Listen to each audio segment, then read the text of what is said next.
வணக்கம் நம்பர்லை. இப்போது எல்லாமே சரியாக இருக்குது அப்படின்ட்டு ராமதாஸை எரிஞ்சு விடுகிறாரு. இவர் எடப்பாடியை எதிர்க்கட்சியாக இருந்தால் சொல்லித்தான் ஆகணும். இதானே ஜனநாயகம். இது ஒன்று இந்த சர்வாதிகாரம் இல்லைல்ல. அப்போது இவருக்கு அதிகாரி எதுவும் கரெக்டாக உளவுத்துறையிலேருந்து எதுவும் கரெக்டாக சொல்கிறது இல்லை, இவருக்கு ஒன்றும் தெரியல அப்படின்னு தான் எல்லோரும் ஒரே துணியை சொல்கிறாங்க. அப்போது இவருக்கு எல்லாம் மறைச்சி சொல்கிறாங்க கோபுரான்னு.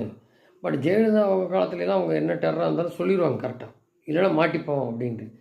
இவருக்கு என்ன அப்படிங்கிறது சொல்கிறாங்க அப்படின்றது தெரியல. சென்னையை மட்டும் பார்த்துட்டு பாக்கியெல்லாம் தத்தளிக்கிட்டு பண்ணாமல் போகிறாரு.